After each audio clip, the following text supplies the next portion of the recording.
Okay, thank you very much. Good morning, everybody, and welcome. It is a bit cold in here, so we'll try not to hang about too much. Before we start, I need to inform you that this meeting is being live streamed and recorded. Apologies for absence. Dan Thomas is being substituted by Paul Gill. David Phasma is being substituted by Andrew Sherrington.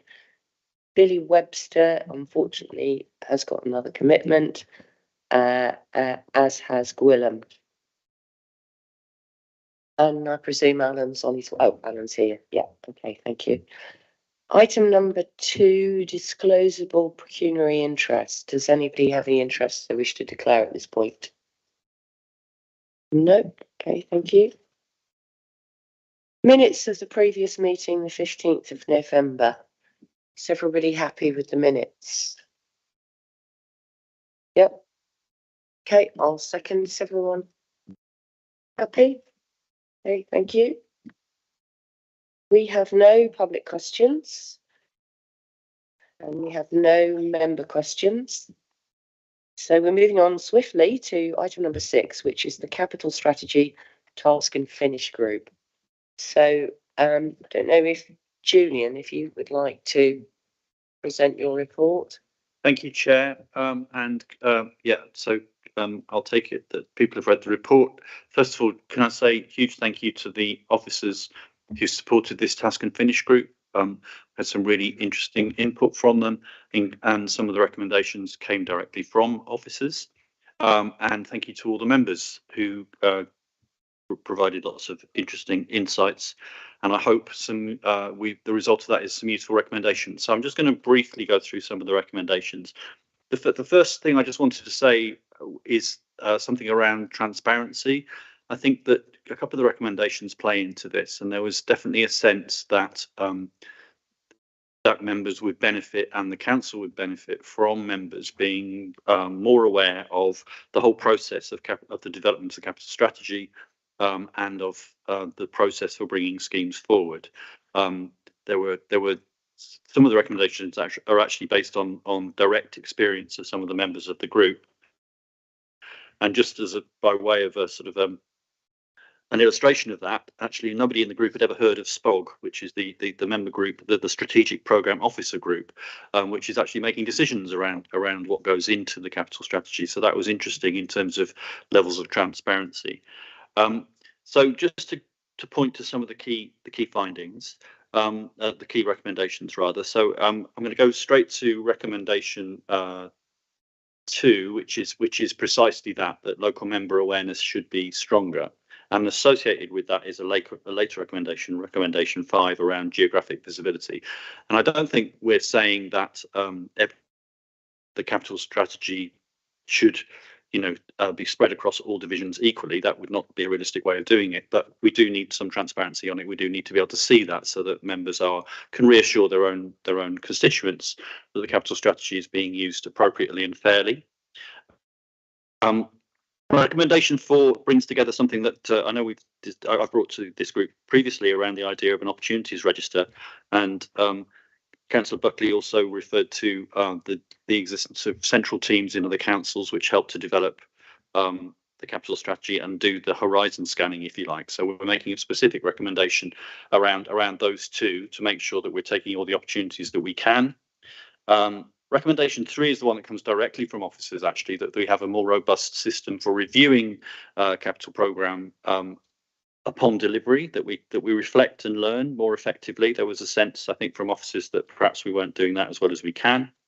Recommendation 6 is basically saying that as a task and finish group, we could not get to grips with what goes on in highways, mainly for time, but also there is a concern that if you're talking about capital investment as an investor save, is there a conflict of interest in terms of external contractors not necessarily being that keen on having projects which will prevent future work? So we think there's a piece of work there needed to look at whether the contracts are appropriate and whether we manage to get the right sort of capital programme from highways, and it's managed differently to the rest of it. So we're recommending that is looked at.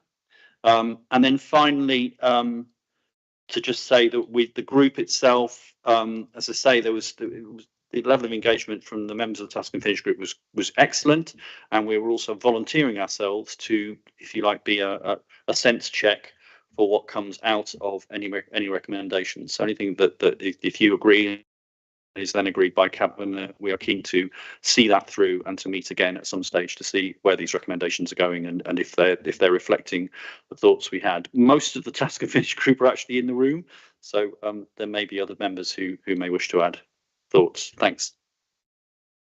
Okay. I'd just like to ask if Councillor Nick Bardsley has anything he wishes to add or say. Or...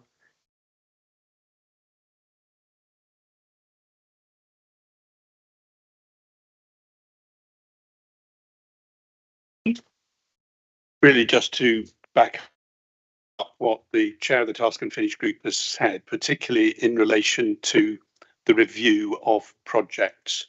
Now, I might be a bit unlucky, but I've had two significant capital projects, both benefiting the the People Directorate directly, which in one case had to be abandoned completely, and the other one has been stuck in limbo.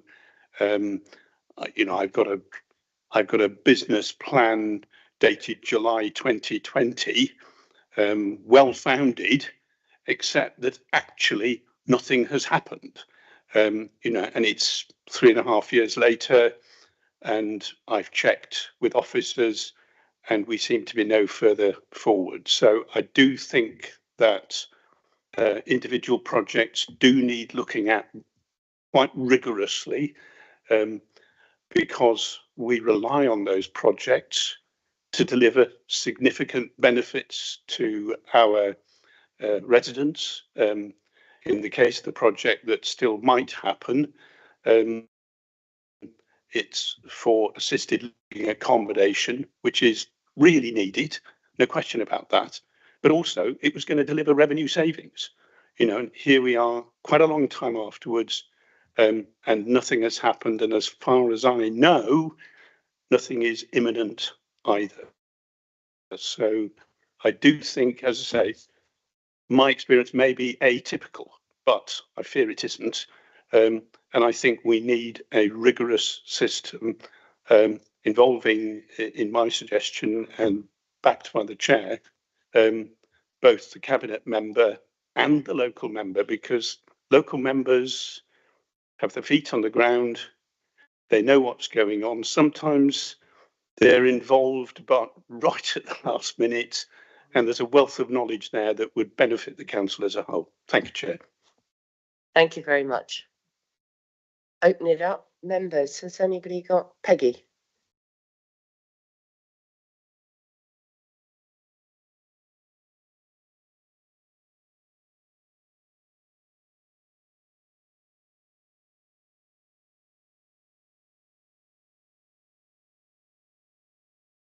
Whitchurch, there are 3 members, and as happens now, as Tom will say, planning goes to just the one person, then you get asked by a resident about it and you haven't the faintest idea what they're talking about. So I would just say, would it be possible where it's like a town, likewise Market Drayton, that all members in that electoral area, not just your division, are told about where capital projects, etc., are coming? Excellent point, Peggy. Julian, perhaps if you make a note of that and mention it when you present the report to Cabinet. Okay. Thank you. Tom?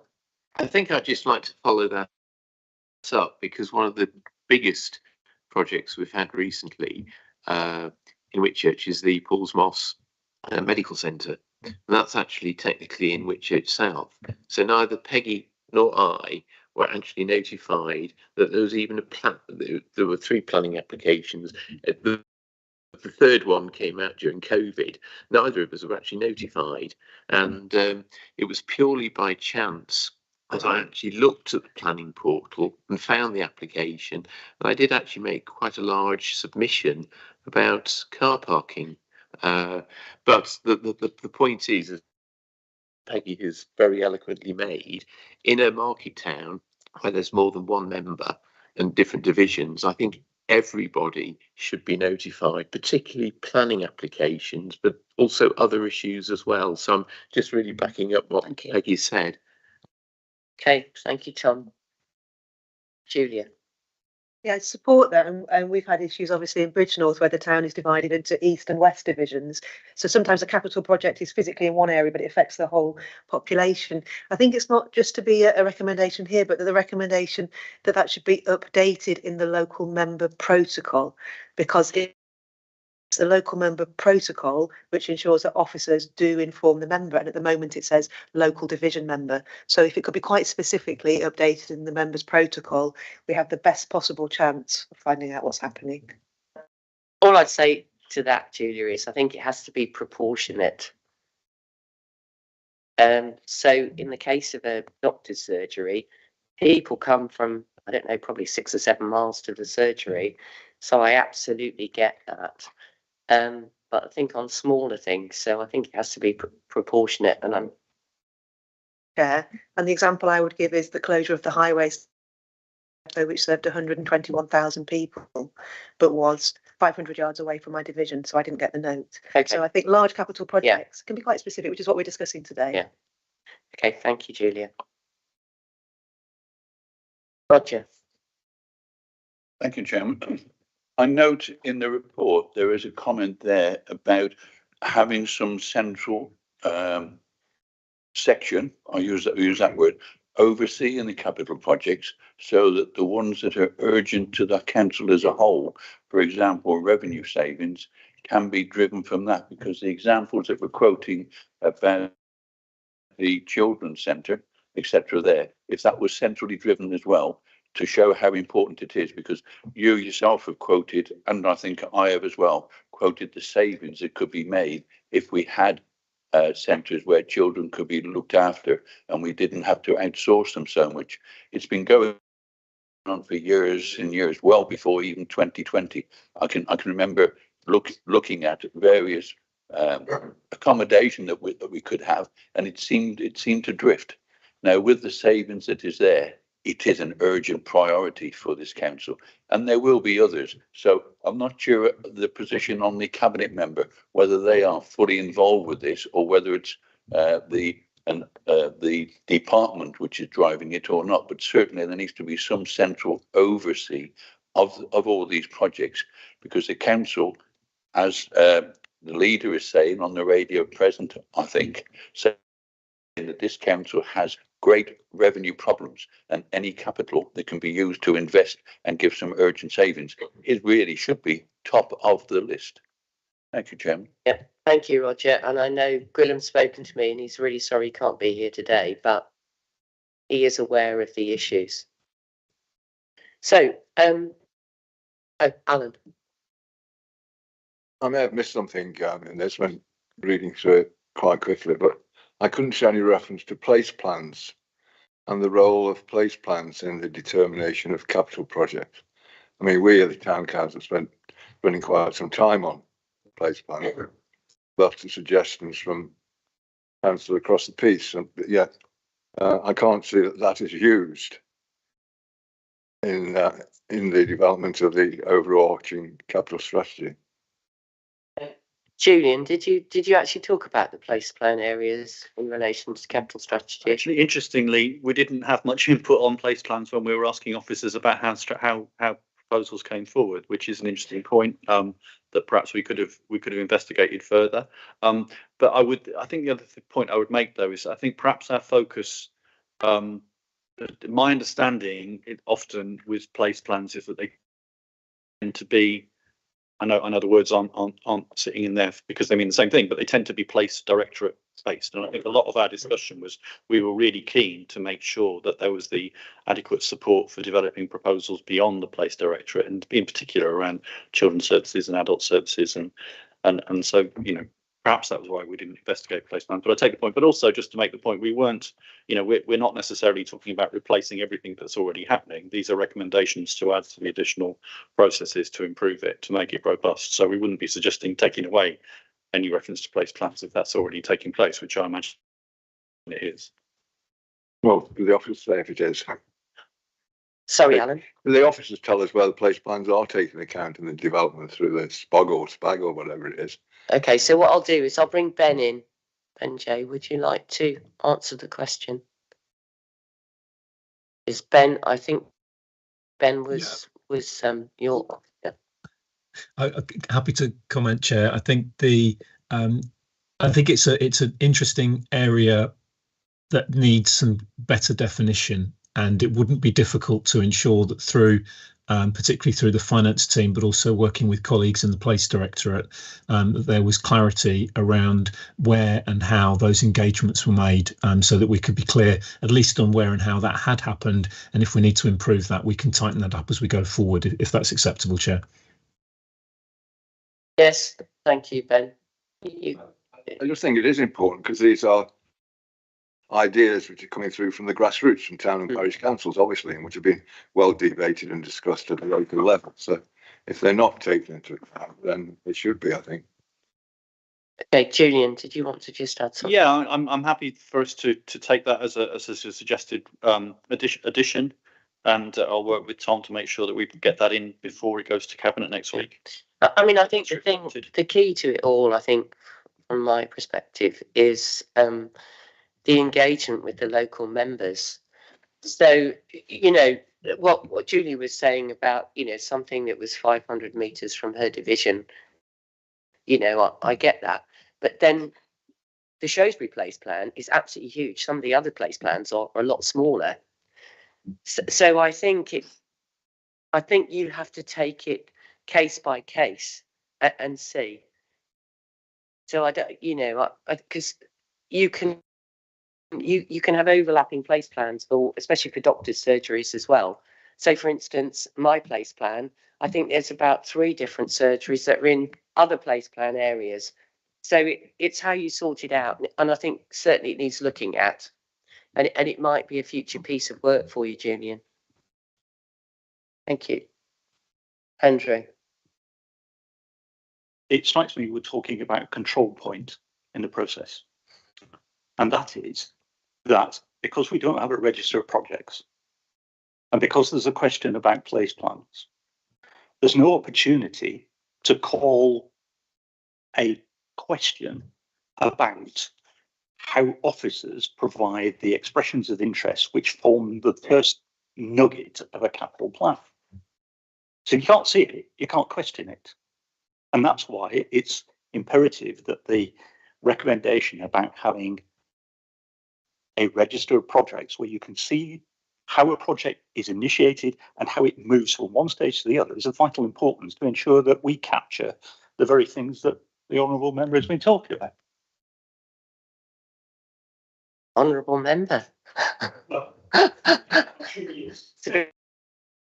Yeah. Yeah.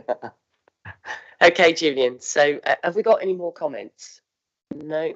In that case, I'd like to move the recommendation that we accept the report. Have I got a seconder? Yeah. Is everyone happy? Hopefully it's going to be unanimous. Yeah. Thank you. And thank you very much indeed, Julian, for all the time and effort you've put into this. Okay, so item number 7 is the pros and cons of system working and the task and finish group. And Tom was going to talk about this. Thank you, Chair. So just a really quick update. So we are still pursuing getting this piece of work planned in. So we're looking at 3 dates at the moment. Hopefully one in before Christmas, and then two or three after Christmas, depending on how things land. We've been battling with competing priorities. I think there's a large focus on the People Directorate, and they have literally just been through Ofsted, making an unannounced or very short notice visit over the past few weeks. So it's more just to say this is still coming. This piece of work is coming, and we're trying to get it scheduled in, but it hasn't happened to come to this committee today. Thank you, Tom.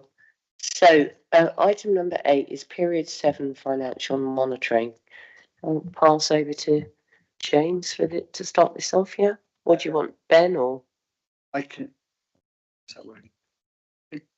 Yeah, I can give a quick introduction. Overview, and then let Ben. And then Ben can fill in the details if there are questions or any follow up in relation to that. So as a basic overview, so period 7 takes us through to the end of October. So that information is only just now surfacing and coming through as per the timetable that we agreed previously. The overarching position is £51.4 million was the budgeted savings to be delivered over the financial year.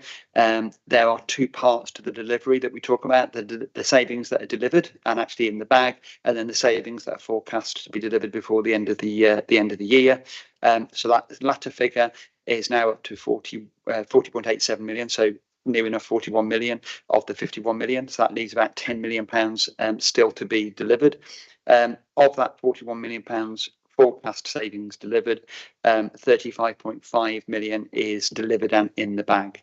So that's a significant amount of savings that are actually in place as of now.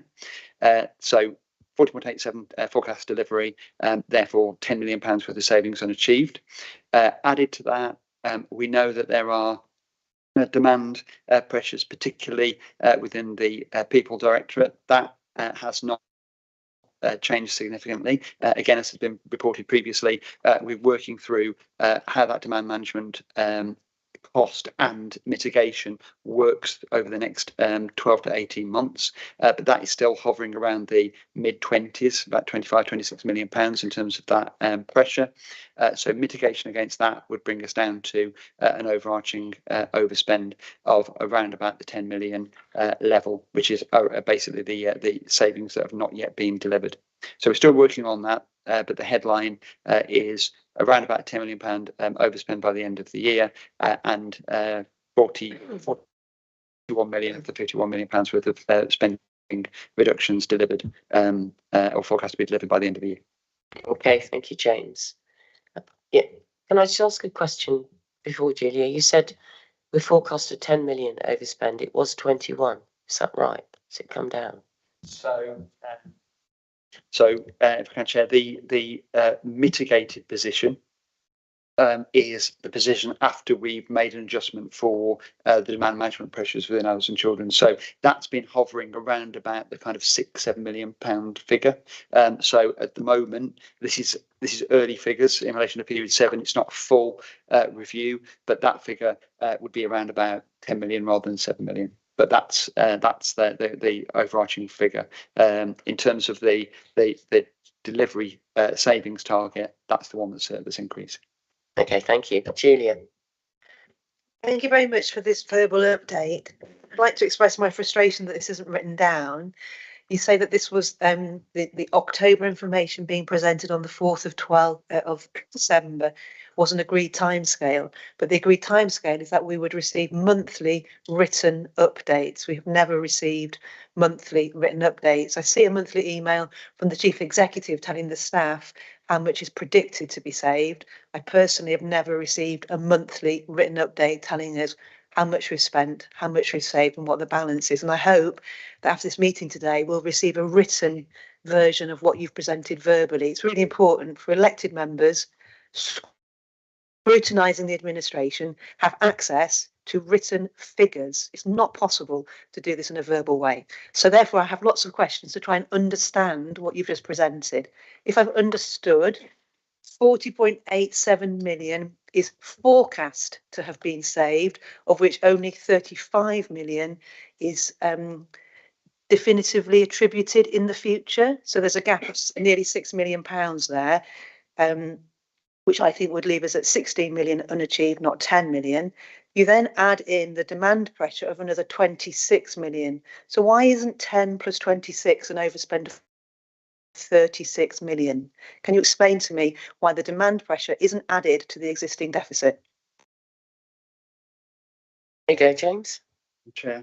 So I think Ben wants to come in, but just to clarify, and this has been clarified several times, we do provide a written update every month. That goes out to all members and all staff, which gives an update in between the quarterly position. The quarterly position is where we provide the detailed information. So we provide a detailed update at quarter 2, which is at period 6, which we went to cabinet, went to scrutiny, was considered here, and provided that overarching position in a lot of detail, lots and lots of information contained within that.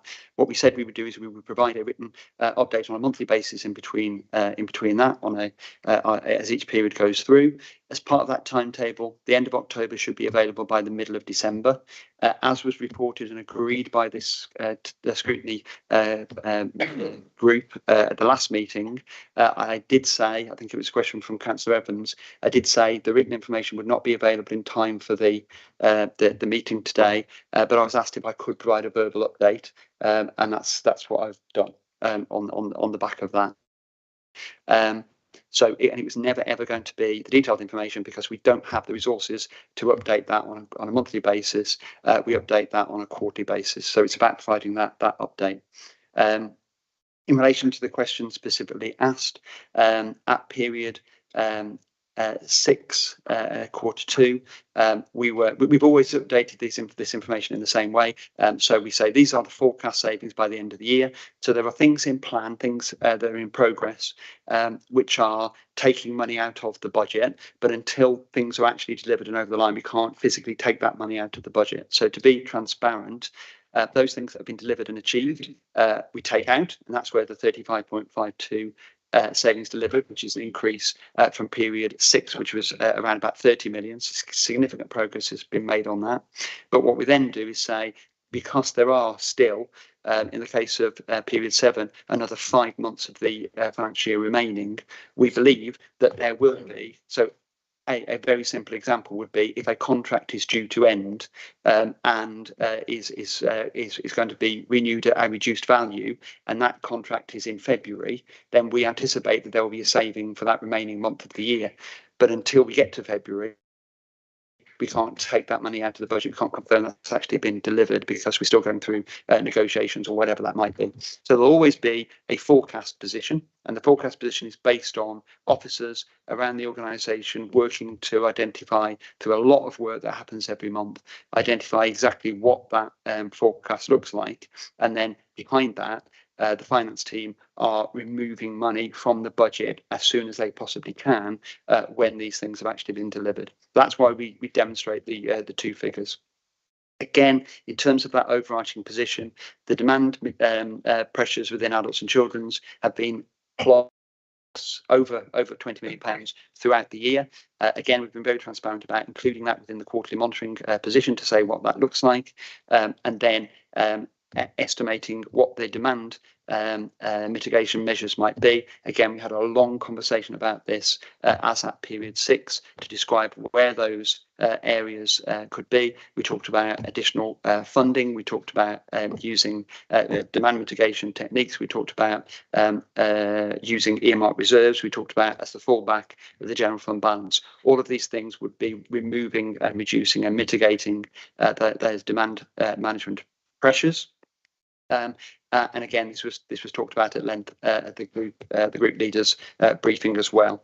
So hopefully members are fully conversant and understanding of the situation that we're presenting. But whether Ben wants to come in on that, I'll leave it there. Yeah, I was going to bring Ben in. Ben, you got anything you'd like to add? Yeah, thank you, Chair. Not massively, but I think it perhaps for the benefit of the committee, just to corroborate and extend a couple of the points that James was making, comparing the position as reported for period 6, so that was quarter 2, the baseline forecast, the business as usual forecast, has moved from 32.4 to 34.4. The values have not changed significantly. Place has moved from 4.3 to 4.2. Health and well-being is still very much in balance. Resources remains at 3.2. Senior management board remains in balance, and corporate retains an ongoing position of about 450,000 underspent. The only movement is from people at 25.4 moving to period 7 at 27.5, so a 2.1 movement only in people directorate. So to Councillor Buckley's point around the detail and the scrutiny, I think the very simple point I would raise here, it's kind of twofold. There is the detailed report which came forward for Q2, which has been published. It's on the Cabinet agendas on the website. There's 50 pages of highly detailed financial information, probably some of the most detailed financial information the Council has yet brought forward as part of a quarterly report. Very, very little has changed. I'm confident that from a professional perspective, the committee are being properly supplied with all of the information necessary to enable the scrutiny of the position. I understand that councillors may feel as if a more up-to-date similar position should be provided. However, please bear in mind it takes officers something like 3 to 4 weeks to bring together the full data pack and analysis to go into those quarterly reports. We simply don't have the resource, nor should we have the resource, to provide a 50-page report every month. And as I've tried to explain, there is precious little change from period 6 to period 7. So whilst I can understand the line of questioning which is being presented, and while I do have some sympathy for it, in all honesty, the simple reality of it is there has been very little change, and I can evidence that, but also that there is a very full report which has been provided only 3 or 4 weeks ago, which will provide you with very much all of the detail that's necessary. I know that's probably not quite the response perhaps that some councillors would wish to hear, but it is accurate, and I think that will be my professional advice, Chair. Okay, thank you. Julia. Yeah, I don't think, just for absolute clarity, nobody is asking for a 50-page report every month, but the purpose of this committee is to scrutinise the progress of this council in making those savings and achieving a balanced budget.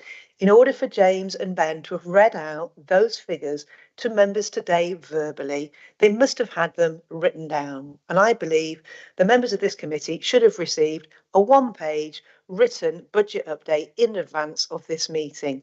And I find it really unhelpful that that wasn't the case. And I suspect that not providing us with information is intended to prevent us from trying to scrutinise the level of cuts that this council is delivering. And if that's not the case, please next month can we have a 1-page email with all the figures that you are reading out to us from your own written notes. Thank you.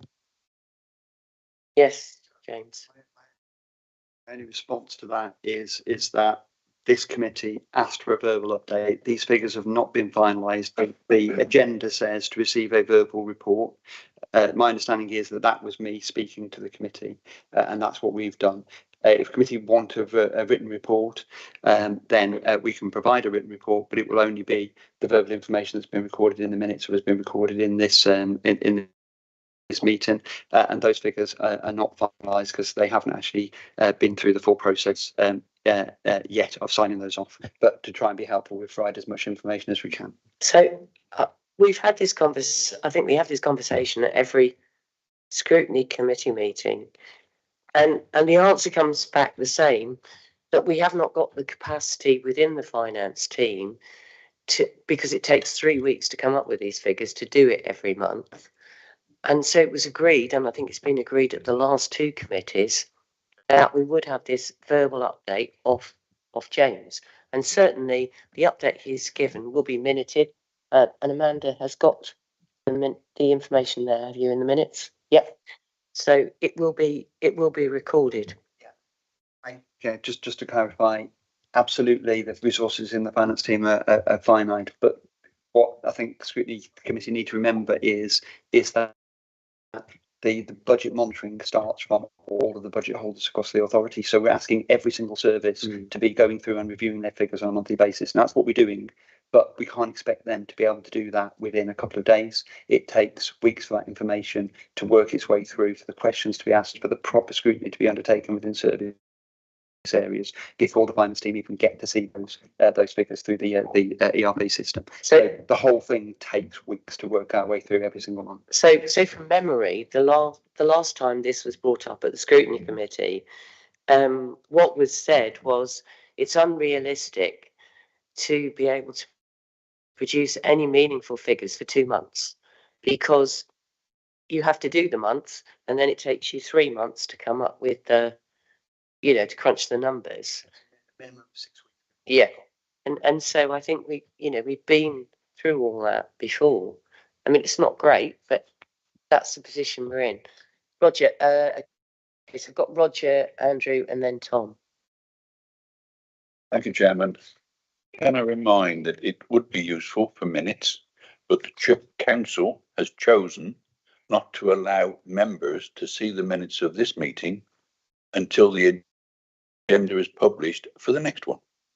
And from as far as I can see it, the next meeting of this committee is February.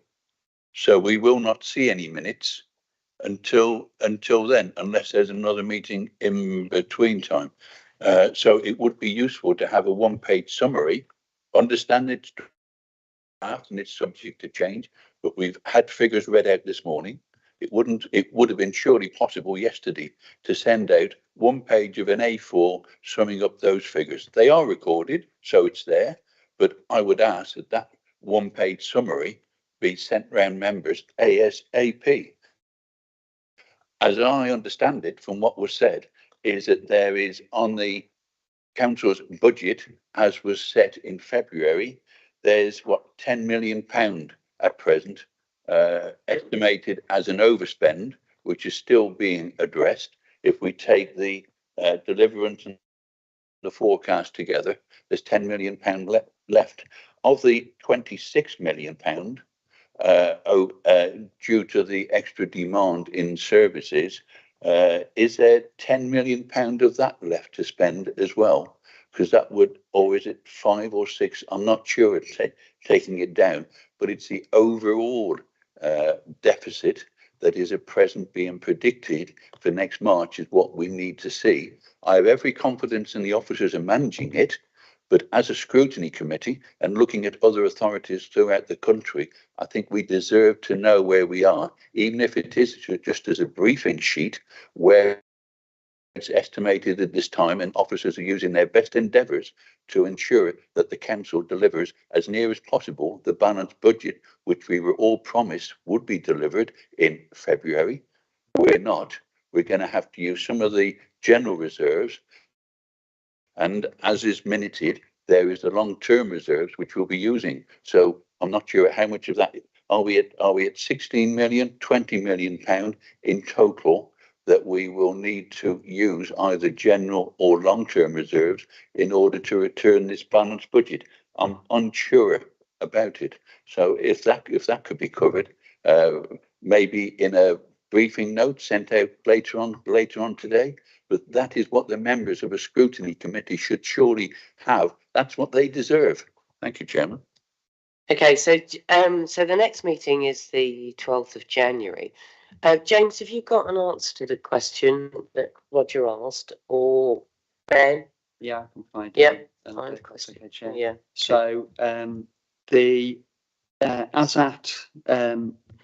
as at quarter two, we said that there were the BAU forecast was 32.3 million, that there were a further £8 million worth of savings to be delivered and £20 million mitigation, which would bring that bottom line figure down to £3.6 million. That's what would have been approved by cabinet. That was taken to this committee. So you've got that information already. So what we're saying is, in terms of the savings delivery, we said that there were £8.2 million still to be delivered before the end of the year.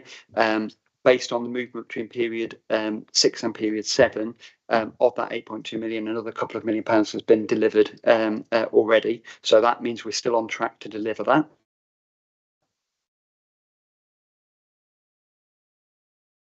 Pressure that was in the order of £22 million. We're just saying that underlying pressure for adults and children and the people directorate as a whole has increased. So you put those two things together, and as I said earlier on, we're looking at and this is very much a figure off the top of my head, just to clarify to members. Ben and I are reading off a spreadsheet that's been sent around.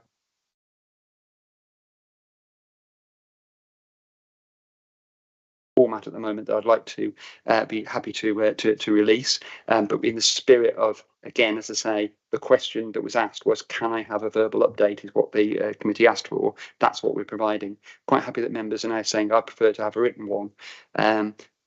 Absolutely, but the point is we did what we were asked to do, provide as much information as we can, and so that mitigation figure applied to the figures that I've just given would suggest that the overspend at the end of the year would be in the order of around about £7 million. So that's the figure that we're currently working to, but until I've got those figures finalised around the pressure within adults and children's and that demand mitigation figure that we would be willing to build in, that we'd be able to build in, because that hasn't been adjusted yet. I'm just using the period 6 figure because we haven't got that part of the equation updated yet. It would lead to a £7 million overspend by year end, which is obviously an increase from what we said at period 6. But I'm saying that, and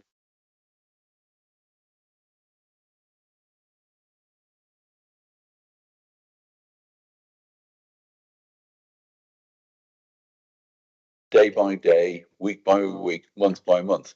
But as I understand it, instructions have been given to staff that nothing will be paid unless an invoice has been prepared and gone through. So at the end of every month, we should know what invoices have been received, how they're being paid, because we work on a 30-day turnaround to pay everything. So it should be all there, and surely the computer program should be there to assist. I understand resources, but if this council is going where it is going, or it appears to be, and as I understand it on the news this morning on Radio Shropshire, the leader is saying that next year is going to be very, very hard. We will have to be making, according to the leader, cuts will have to be made next year, which she does not want, the council does not want, in order to stay in business, if I can use that word. But also on top of that, I note that the demand has increased by £26 million is the estimate, and there's some which will not be met this year, and it's been met by demand management. I'm not sure where members are being told how this is being delivered. Has any policy decisions been made? Minor? Major would have to go to over a certain value, would either have to go to the cabinet member or to cabinet or to council. But if we're saving £16 million now by demand management, I think members again need to be reassured where these are, what these are, how the residents are being affected, and just a little bit more information than we're given at present, because we're being given zero, absolutely zero. And really, we as members are out there in the community being asked questions, and we're being told, oh, £16 million overspend in those two areas, but we've met those by demand management. How? I haven't got a clue. Okay, so Roger, I think James is obviously the 151 officer, and he's obviously very busy. Being an accountant, he's probably overtly cautious, and he's trying to collate all this information, get it in some sort of order, and then check that what he's saying to you is absolutely right. And there are time constraints within that. I don't believe that he's preventing you from seeing information, because I think we've had more information than we've ever had before in a much shorter space of time. So I think James and his team are actually working really, really hard, and we have to be reasonable in our requests. James, did you want to say something? Thank you, Chair. Okay. In terms of the information that we're providing, there's probably a couple of things just to pick out. Yes, in terms of invoices being paid, absolutely. Invoices are paid through the system. We have a purchase to pay system, which gives us even figures around commitments. If that was the basis on which we needed to project our expenditure at the end of the year, then absolutely there's no reason why we couldn't provide that information. What we're trying to do is identify the number of children that are going to be they're going to present for the remaining months, the number of unattended asylum seekers, the number of adults that will present through mental health or other elements of this. All of that needs to be projected through. We also need to be looking at levels of income that will be collected, levels of the impact that the early prevention will have on service delivery, etc., etc. So to predict all of those things, to be fair, it is not just about taking information from the financial system. That is the really, really simple bit. That is the information that does come out of the system, because we do have a good system that provides that. The bit that is difficult is then working with the services in terms of, okay, what does that mean? I'm sorry that the councillors feel that there is zero information being provided. As at period 6, the Q2 report that went to Cabinet and came to scrutiny. I'll just remind members that paragraphs 8.9 through to 8.34 were provided the detail of all the work that's being done around demand management and what that means. And again, I'd also point members to the transformation task and finish group, which is the opportunity for members to go get under the surface of understanding what exactly the demand management techniques that are being undertaken, what they look like, what they do in terms of the practice, and how they will impact on the figures. As the chair quite rightly says, the important bit from my point of view, from the 151 job, is to make sure that we have some robustness around what those estimates look like at the end of the year. But if members want to know more about the way in which demand management works in practice and what that means going forward and how that will impact on individuals and service delivery, then I'd suggest read the report that went to Cabinet and to scrutiny, and ask questions at the task and finish group, which has been specifically set up to look at the transformation processes that we have. And if that doesn't satisfy, then we'll have to have another look to see what that is. But I can't answer those questions here because I can only keep providing the same information. So Roger, and then Last- I'm going to. Yeah, last quick one. Yeah. I do have the Q2 here in front of me, and I note in 8.15 it says level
Testing. Hello, Shrewsbury. Oh, you've got to say Shropshire, not Shrewsbury. Oh, I'm sorry. I'm sorry. Yeah, it's all right. So we got Ben back. Well done. I think we're all right. Right, we're back live. Okay. So I'm gonna go to Andrew, then Tom, and then back to Julia. Okay, Andrew. So, a couple of things. Just in terms of timetable, 10 years ago, I was a financial lead in an organisation which had manufacturing plants that reported out their results at noon on day 2. This was rolled into a $900 million group and reported up at the end of day 4 with a full 30-page pack. And that was then rolled into a $27 billion group that reported to the US stock market by the end of day 12. So it strikes me that there is an opportunity here to have a look at financial processes and reporting timelines through a BPI process, Kaizen, whatever you want to call it, because it strikes me that it takes an inordinate amount of time. And I get the inputs, but that's why you have a BPI. I would suggest that we just have a review of those processes, perhaps through a task and finish group. Second thing I would point out is, in terms of the financial reports, I'd like members to use clear language in terms of savings. Is this savings year on year, or is it current year achieved? And this is important, not only for understanding what the impact on this year's budget is, but what the impact will be on next year's planning budget, which is going to come about fairly soon. I think we're going to start the planning process in January, when we're constructing next year's budget. I think that's what we do, Andrew. I think we always roll it forward. Yeah, but Just what I'm saying is that what I'm pointing out is, certainly in reporting and in terms of the language usage, is it this year achieved saving or is it year on year? And I just, even reading the report, I was not clear. So it would just be helpful to get into to develop the verbal tick of saying this is a year on year saving or it's a current year achieved saving. And when we're banding these numbers about 35 million saving, is it current year saving or is it year over year? I wasn't clear. So I'm just suggesting that perhaps we get into that habit. And of course, I would obviously expect that you are running a goods received and service received register, that you are running it through your purchase to pay, that you're not actually accounting of invoice, that you are accruing properly. Despite what Roger said, I'm sure Roger knows his stuff, but if we're accounting on invoice and not accounting through accrual, then we're not doing accounting. Thank you. Okay. Where is this business? I'd quite like to have a look at it and where it is now. It is the Eaton Corporation, EATON. It's a US registered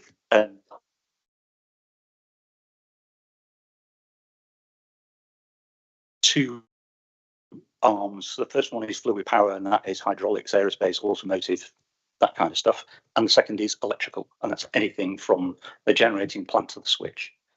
So Eaton Corporation should be available on a website. You can have a look at it. Okay. So you can run this, did you? Or I was the finance lead for fluid power in Europe. So I was the financial lead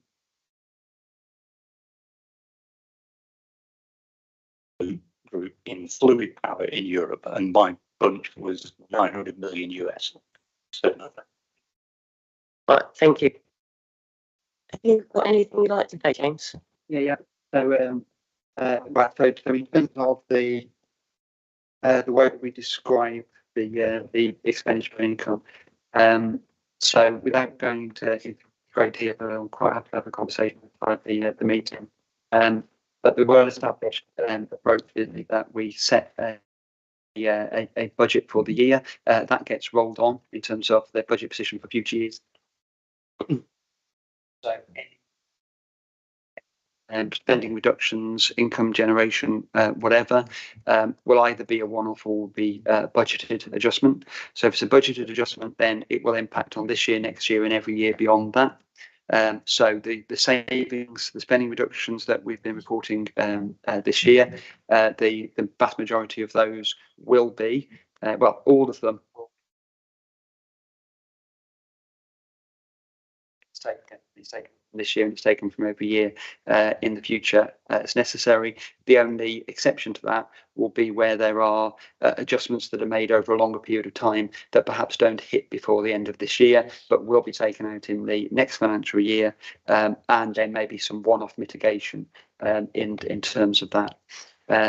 When we talk about the medium-term financial strategy, which again has been to cabinet for members to look at and consider. What we do there is we again produce the information based on what are the impacts for this year and into the following financial years. So very simply, the council tax base, for example, we would set the tax base for the current year. We'd make assumptions about how that tax base will change over the next X number of years. Clearly, there are lots of difficulties and complications in relation to that. Exactly how many houses will be built, what types of houses will be built, what will fall into council tax support, what the collection rate will be, what the impact of inflation will be, what the referendum limit will be, etc., in relation to all of those factors. But we would then use that to estimate what that income, that resource would be in this example for each year going forward over the next 5 financial years. That forms the basis of the strategy, and then each year, based on what is happening in the current year, we would then modify what will happen in the next financial year. So the budget for 24-25 has already been discussed and taken to cabinet. So we've already set that out as to where that would be. We're now finalising that position to bring it back to cabinet for a second time in the middle of next week, and then we will go out to consultation before we come back in the new year, and then as we're all aware, we need to then legally set that budget in March, before the end of March 2024 for the 24-25 financial year. So council on the 29th of February will be agreeing that budget this year. Well, yep, come back then. So we're talking year-over-year savings here. And yet some of the discussion is the saving that we're going to make in this financial year. It's not clear either we are saving money year-over-year or we're saving it in this financial year. And we need to be very clear about which one we're talking about. What I took from your discussion is this is year-over-year savings. I'm going to save £35 million run rate for a year. But it also talks about the impact in this year. It would be much clearer to have a list of what the savings are and to show when they start and when they end in terms of the impact, comparing one budget year against another. I mean, this is common practice. And I'm confused as to why we don't have that very straightforward listing that shows what the saving is and what impact is in this year and what impact is going to be in the next financial year. So, could I come in, Chair? Yep, certainly, Ben. Thank you. To the councillor's point, I would refer the councillor to the appendices to the MTFS that was agreed by full council on the 2nd of March, which sets out very clearly across the MTFS period on a cumulative basis the savings which were proposed for the current financial year and how they play through, including into later financial years. It's very straightforward. Where there is a change, it's a positive or negative debit or credit change. Most of them, I can't remember which way the convention works now, but most of them will go through, I think, as debits. That is then taken back out again if it's a short life, i.e. non-recurrent or not permanent change. And if it's an ongoing change, it stays in place. The simple convention within local government, as is the case in much of the public sector, is that changes are assumed to be year on year unless otherwise stated, simply because that's the way our resource base works, because we aren't in the business of doing manufacturing in the way that was previously described. There are certain nuances in terms of the way that we must approach some of the challenges that we face. Thank you. Thank you, Ben. It's fundamentally not about whether we manufacture or not. It's simply making the presentation of the information clear. I appreciate your assistance. I'll have a look and come back. Thank you. I think you ought to read the papers first. Right. So, Tom. Madam Chairman, it's not about reading the papers. It's about having information that is crystal clear that people can use. And if it's not, then certainly am I entitled to ask the question? Am I not? I think the information that Ben provided in the report is quite clear. I'll be very brief. I've listened to the debate, and going back to the beginning of it about written or verbal reports, I'd just like to say, well, I thoroughly recognise the importance of a quarterly written report, but I, for one, am actually quite content with a verbal report in the interim, particularly a verbal report today. And I do take on board the officer's explanation, and I think that's quite reasonable. So yes, I support the concept of a verbal report in the interim between the important written 50-page or whatever they are quarterly reports. So I just want to say I think that's adequate. I really don't see the merit of trying to do the impossible when it comes to written reports. Thank you, Tom. Julia, you wanted to come back. Yes, I'm going to fundamentally disagree. The council is headed for a deficit, so an unbalanced budget. We're on a list of councils that are at risk of going under. Councillors have a right to be regularly informed. I'd like to ask two things. Will a written update go out to all members, informing them that actually the situation has worsened since we last looked at this, so they will have those figures in written form? And secondly, and really it was to follow up Councillor Evans' point, but it's past a bit now, which is that there are lots of unanswered questions about demand management. So could we please have an all-member briefing, can be done on Zoom, which would just bring elected members up to speed, so we've got that detail rather than repeatedly bringing it as a question to this committee. Right. So, do we have? Or do you have any comments to make on that? No. Okay. Do we have any more questions? So yes to those two requests, Chair. No. It's a no. You're refusing. I'm thinking about it, Julia. Thank you, Roger. Thank you, Chairman. I echo the last speaker, and I defer to the previous speaker to that. I would just refer to Birmingham, refer to Bournemouth. And there are other local authorities, Nottingham. I could refer to other local authorities as well. And if this council is struggling, I think members as a whole need to know where we are and be as up to date as it possibly is. Received verbal today because of the timescales. I hear what Councillor Sherrington said. Maybe we do need to look at it. But however, members, and this is a scrutiny committee, not a member, it's a scrutiny committee who are entitled to see all the papers within this council if they ask for it, which is different to a member asking for information. We need to know where we're going, because if we are going down some sort of place where we don't want to go, and I'm trying to use moderating language rather than using inflammatory language, but as I say, on the Radio Shropshire this morning, libraries and others were mentioned by the leader as having to be looked at next year. If we are heading that way, we need to know, and members need to be confident in what the figures that they're looking at. And at present, I don't know where we are with the figures. I've been around the council a long time and I can't understand the figures, and I'm asking for details. For example, £26 million, £16 million has been saved by demand management. I can go back to the Q2 and I see on that almost opening paragraph at 2.2, the current year 23-24 is the year we are prioritising financial management with the aim to create a sustainable financial future. Over this year, we need to closely monitor our finances and take decisive and corrective action against any deviation from our approved medium-term financial strategy. What action are we taking? As a scrutiny, we need to know that. All we're being told is demand management. This is what we're doing. That is not what we need as a scrutiny committee.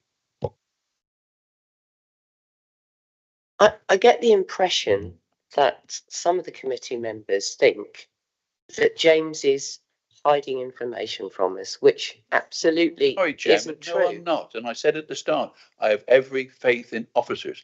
But James, to put his name in the line, said that with the resources that he has at present, this is what can be achieved. The chief executive is here, and as a scrutiny member, I'm saying that we are heading down a proverbial road where, unless there's some bends, we're heading somewhere we don't want to be. And therefore, we need to know to show that the full 74 members are supportive of the actions that this council is making.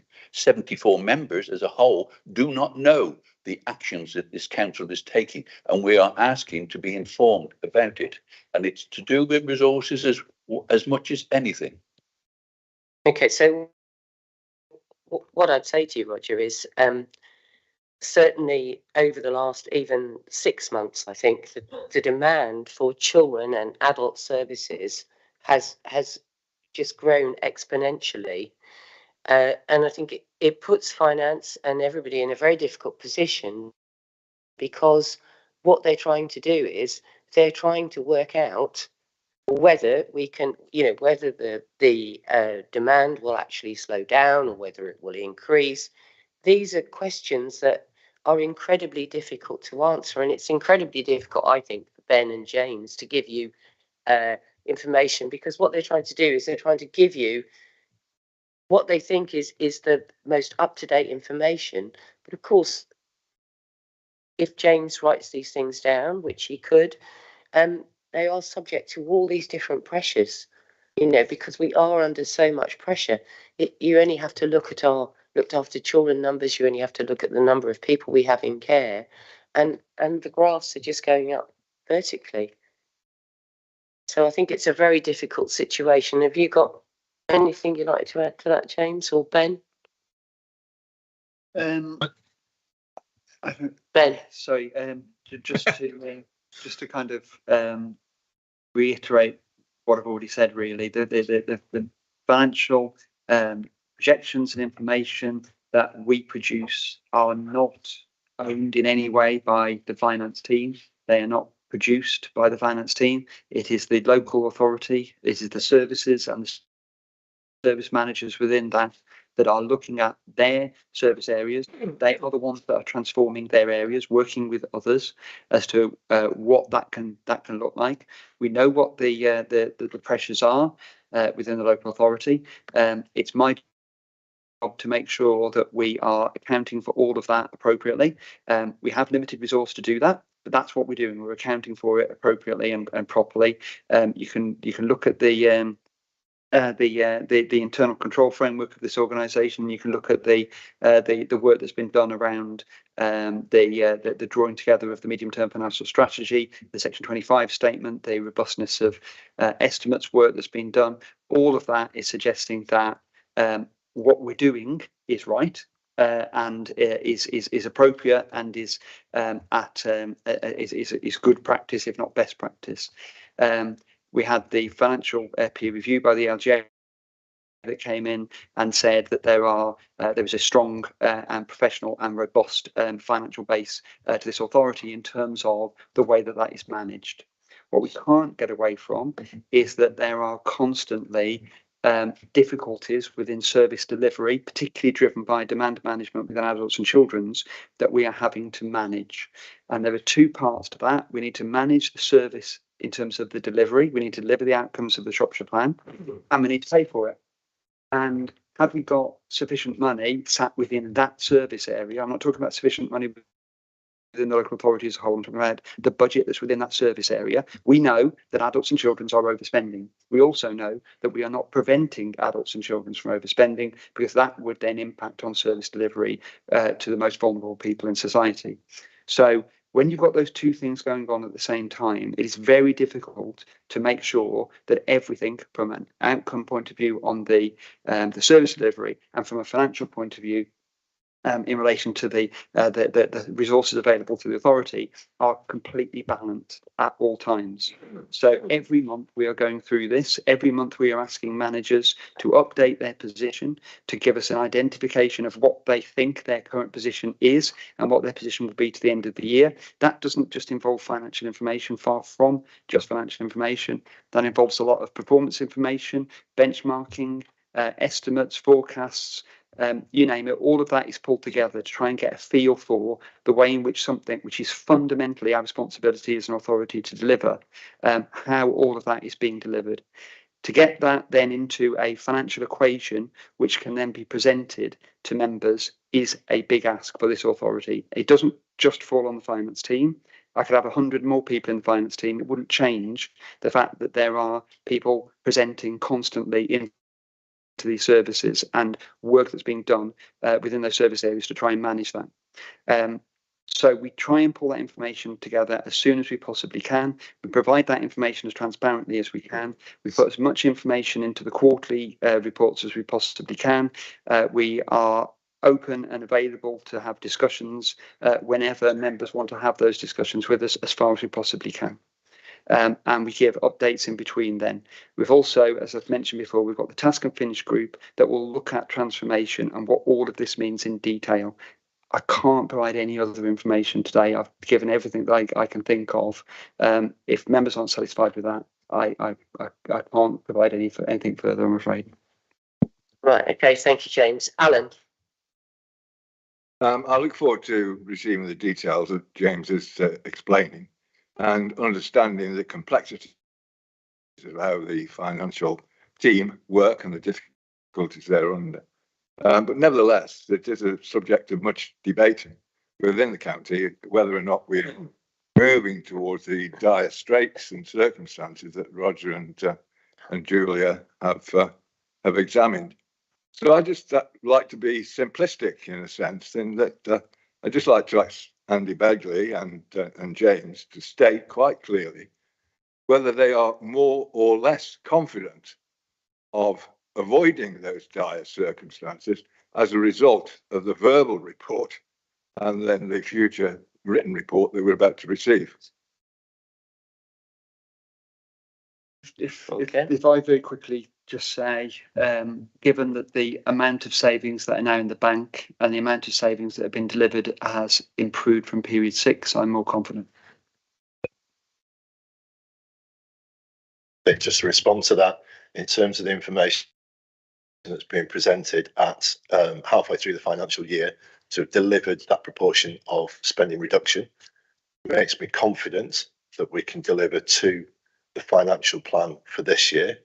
Next year remains challenging for us and every other authority due to the complexities that you're aware of, Alan, as we all are, in terms of inflationary pressures and increasing demand pressures. But I would reiterate, we have got the Shropshire plan. We keep our adherence to that plan, and the amount of effort that's going into managing the finances of this council gives me confidence that we're aware of our position and we're doing everything we can to make sure that we can return a balanced budget. We're coming up to that part of the year again. Everybody around the table will be aware of this, where we're setting the budget for the next financial year. Again, we're obliged to do that.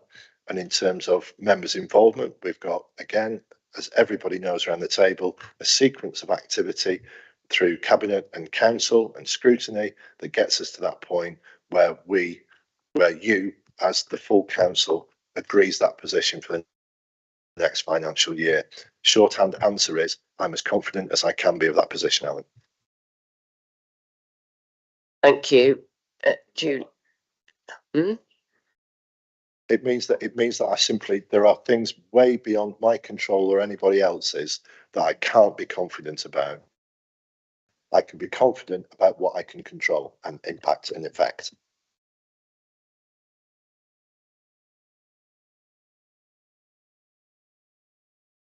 No. That includes everything externally. That's what I was referring to. It's not my position to comment on that. No, absolutely not. Right. Julia, one last comment, and then we're going to wrap this up. Yeah, so I think that we can all acknowledge the work both of the finance team and Andy's team and the chief executive are doing to have that control of the known knowns. But what we've heard today is that there are these known unknowns, the demand pressure. So what we've heard today verbally is that the predicted overspend has moved from 3.6 million to 7 million. So it's doubled since the last time this committee looked at the figures. And the reason it's doubled, the deficit, the uncontrolled, unallocated deficit, is because of demand pressures that are increasing on social services that we would say as a consequence of austerity. So the problem is we're now in December, so we are in the winter period, and every year is lumpy. So every year has increased demand around winter for the reasons that austerity squeeze. So we can imagine that the next time we meet, and it won't be until the 12th of January, we can all imagine and fear and be concerned that those things that you admit you can't control are very likely to increase again. So since the last time we met, the deficit has doubled. Our concern is before we meet you again, it could double again. So I ask again the chair, and I think in your role as chair, you need to answer and confirm the question before the end of this meeting. Please can all members please be updated of this important financial change of situation, and can all members please have a briefing about demand management? Thank you. Well, I don't think the situation has changed. I mean, I understand what you're saying about having a briefing about demand management, because I think that would be helpful. But I don't think the situation has changed that as dramatically as you've just said. So the deficit has doubled, Chair, from 3.6 million to 7 million, based on the verbal information we extracted from the Section 151 officer today. Right, James, would you like to come back on? So, based on the information, you can describe it as a doubling. You can describe it as a position that's shifted by about £3 million within a £650 million budget. There's all sorts of ways you can describe it. As I said, I'm being candid about the information that we have available to us at the moment. I haven't got an updated mitigation figure for that demand management. If that figure changes and goes up by £3 million, we're back to a projection of 3.6. So I can't give information because I physically don't have that information. I've provided as much as I can. This is not about providing half the information because I want to. This is about providing as much information as I have available. I don't have that mitigation figure available. So I said, and I've done the maths in my head, so I could have got it wrong. But based on that, this is not a formal update. This is, if I put those figures together, I get a figure of around about £7 million would be the picture. When I've got that updated demand management figure, it may be that figure changes. And we can certainly put that into a written report, because it feels like the information will be going around the organisation based on my quick maths rather than a fully considered approach. That is why we've done a verbal update rather than a written report. I've done it in the spirit that I hoped was being asked for, but I cannot put my I cannot confirm that figure. It's my latest estimate of what it might look like, but we will confirm that figure within the next few days. This is a public meeting, isn't it, Chair, which is publicly live streamed and is available to anybody. The press will have reported this today. So members of the public and the press have been told that our current deficit has doubled, but we are asking that the elected members, whose job is to represent their own areas, that they be given the same information. I can't understand why we're able to tell the public what is effectively not very good news, but not our own elected members. I don't think it's an unreasonable request. So James is telling us in 2 or 3 days he'll have that confirmed. So could we perhaps agree that by the end of this week, a written note, doesn't need to be more than half a page, we're not asking for war and peace, go to elected members so they are not the last to hear that our deficit has now doubled due to factors that 3 officers have said they cannot control. So I think you were at the Task and Finish group, as was Alan, last week. And Billy Webster was there. Billy should have been here today, but unfortunately had a different meeting. Roger was there as well. And one of the things we talked about was the demand management. And I suggest actually that the best person to talk about the demand management probably is Billy Webster. I don't know what you think, Tom. I mean, you were there as well, Roger. Yeah, I mean, we've got, when we met, we talked about getting a team site set up to share all the information that Billy said he was going to be able to share. The team site, I've been notified this morning, has been set up. So we'll start putting that information through for the task and finish group through the team site. That information will be coming through. I think Billy and that task and finish group will be a useful space to actually ask these questions and get into some of that detail and information. And it might also be a good place if we want to pick up and discuss where what might need to be in a member briefing on demand management, where that can be discussed and shaped as well. So but that would seem a sensible venue to get to. Okay, Andy. Just a point of clarification, please. In terms of reference to what was not in my control, I was answering Alan's question about sense of confidence. That wasn't my response to any predicted figures that have been given verbally today. So it's just for clarity. Thank you. Not both referring to the demand pressure in adult and children's services, which is largely the cause of the doubling of the deficit, which is what we can't predict, which James has said 3 times and Claire has said it. They can't predict what that demand pressure will look like next month and the month after, which is the main known unknown in that increasing deficit. Which is why I just wanted to make all members need to know. And it's very clear to me. I'm just sorry there's only a handful of members in the room, because the other members will be the last to hear about this. They'll read it in the newspaper tonight. It's a public meeting, and elected members will not be told this information. That's not right. Can I just say, Julia, I think this is all about newspaper headlines as opposed to actually helping to resolve the situation. We talk about the deficit moving, and it has increased by £2 million, £2 or £3 million. Accuracy and accuracy is really important when our council is in deficit. Yes. Please do not tell in a public meeting that we have only increased our deficit by 2 million when it's 3.5. Julia, please don't tell me how to run this meeting. Serious in a public don't tell meeting. Me. Can you be quiet, please? I'm chairing this meeting. Can you be quiet, please? Will you correct the record? Can you be quiet, please? When you correct the record. Can you be quiet, please? If you do not correct the record, that's a very serious error. Can you be quiet, please, Julia? Otherwise, I'll ask you to leave, and I will ask James to correct the record. James, can you give us the exact figure? As I said before, Chair, I can't give you an exact figure. So if we are relying on the figure that I gave verbally earlier on, then that is an error. I've been very clear that I don't have the final piece of the jigsaw that I can fit into that. I did the maths in my head and came up with a figure of around about £7 million. That could be 2 million, 3 million, 4 million. I'm not going to be quoted in relation to that as an accurate figure. I will be quoted as saying I don't know what that figure is yet until I get that final piece of information. And that will be available, as has been said, within the next couple of days. I'm quite happy to provide that round to anybody that wants to see it. There's no issue with that whatsoever, but I cannot confirm that figure, as I've said over and over again today. Okay, thank you very much, James. So if you could confirm that figure to us by the end of the week, that would be greatly appreciated. And can I just say at this juncture, I'm not taking any more questions now. Can I just say... It's a question of fact, Chairman. Pardon? Fact. Can I correct the timing of the next meeting? I see on the agenda it's listed as the 19th of February. Yeah, it's the 12th. Looking at the council diary, 10th. it's January the 10th. Yeah. So if we can be clear on that.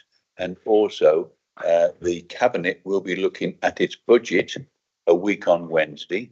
And I assume that in publishing that, the predicted deficit for next year, or predicted deficit for this year, so that the budget for next year can go to Cabinet, will be out on Wednesday. Is that correct, rather than the end of the week? I don't know. I'll check with James. Is that correct? Or you might update at the meeting. I don't know. The information for next year's budget were based on the latest information that we have. It doesn't directly flow from the current year, as again already been explained. We will look to see how what the impact is in the next financial year. That will be included within the MTFS figures for next year. We don't revisit the current year as part of the MTFS. We only project what that will mean into the future years.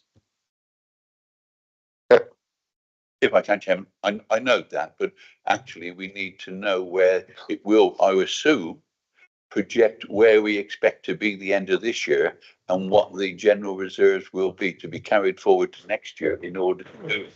And also maybe make mention about the earmarked reserves, but there needs to be the budget, the draft budget, which is going out for consultation a week on Wednesday, at which everybody will be looking at quite deeply, I think. Okay, right, that's it now. So I'd just like to place on record my thanks to James and Ben and the finance team. I think, you know, they've been under incredible pressure. They're working incredibly long hours. And we really appreciate everything they're doing. I think the way that things have reported has changed a lot. We're getting information quicker than we did before. Certainly that, you know, I think from my perspective anyway, there's a feeling here that we all do need to work together on this because it is challenging times and there are lots of things that we cannot control. So I would propose that we actually note this report. Do I have a seconder? Thank you, Peggy. All those in favour of noting the report? Thank you. Those against? None. Okay, thank you. So we're going to move on now to item number 9, which is the work programme. If I pass over to Tom. Thank you, Chair. So I won't spend too long on this, given that we talked about the work programme about 2.5-3 weeks ago. But in terms of the main work programme topics, you have got the medium-term, the transformation and medium-term financial strategy task and finish group, which is going to be fairly substantial over the next sort of 2 or 3 months, but is also a standing task and finish group that will roll forward into the coming year as well. We are, as mentioned earlier, looking at the pros and cons or costs and benefits of systems working. That will be another piece of work from this committee that will be taking place over the coming months. And just to clarify again, so we've retained the 10th of January meeting of this committee, in part because I think that is the planned venue for the alternative budgets to come through to scrutiny as well. And then on the 19th of February, so the 10th of January, the previous 10th of January, this one, the 19th of February, is that's an additional meeting of the committee which has been planned in to ensure that the Q3 finance and performance reports come through to the committee before they go to Cabinet. And that meeting will also be the one where you have the report of the transformation and medium-term financial strategy task and finish group, which will be reporting in to the process and to Cabinet, and then before it gets on to Council as well. So it's just aligning those, and that will probably bring us towards the end of the year. And the plan is that the work programming for the committees will take place in March. So that'll be trying to take a forward look into next year and what's coming up. Okay, thank you very much indeed, Tom. So the date of the next meeting is the 10th of January 2024 instead of the 19th of February as stated on the agenda. Thank you very much indeed, ladies and gentlemen, and I will see you in January. Oh no, I'll see you next week at Council. Thank you.